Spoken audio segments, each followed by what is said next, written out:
Jarang ada yang tahu, ternyata Rasulullah pernah menyebut nama Indonesia. Karena hal apa? Menyebut Indonesia. Apa alasan Rasul mengungkap hal tersebut? Simak kisahnya di sini.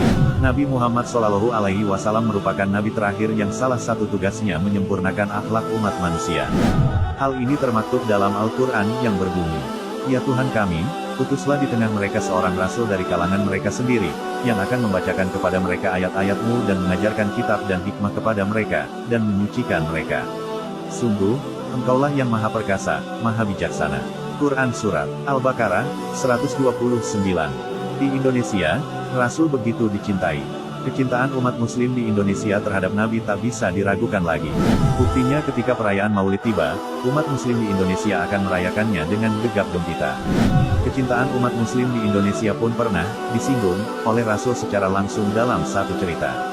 Rasulullah pernah menyebut Indonesia. Karena apa? Begini cerita selengkapnya. Kala itu, Sayyid Muhammad Alawi Al-Maliki mendampingi gurunya Syekh Utsman untuk berziarah ke makam Rasul di Madinah. Tak hanya ada Sayyid Muhammad Alawi Al-Maliki dan Syekh Utsman, tapi ikut pula rombongan para ulama.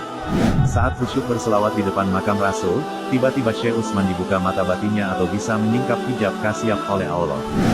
Alhasil, Syekh Utsman bisa bertemu dengan Rasulullah Shallallahu Alaihi Wasallam. Dalam perjumpaan itu, Rasul konon diikuti oleh berbagai kelompok manusia di belakangnya.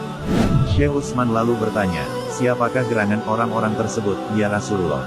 Rasul menjawab dengan wajah teduh dan senyuman, "Mereka adalah orang-orang dari sebuah bangsa yang sangat mencintaiku dan aku mencintainya." Syekh Utsman kian penasaran. Ia pun bertanya kembali, "Dari bangsa manakah mereka, ya Rasulullah?" Rasul kembali menjawab dengan senyuman yang mengembang, "Indonesia," jawab Rasul. Saat Syekh Utsman tersadar, ia langsung bertanya kepada seluruh rombongan yang ikut pada saat itu, "Adakah dari kalian di sini yang berasal dari Indonesia?" "Aku sangat mencintai Indonesia karena Rasulullah mencintai mereka," ujar Syekh Utsman. Kisah di atas konon diungkapkan oleh Sayyid Muhammad Alawi Al-Maliki. Ia adalah ulama ternama yang sering mengunjungi Indonesia. Sebagai wujud cintanya Sayyid Muhammad Alawi Al-Maliki pada Indonesia, ia sampai membangun pesantren khusus orang Indonesia di Mekah.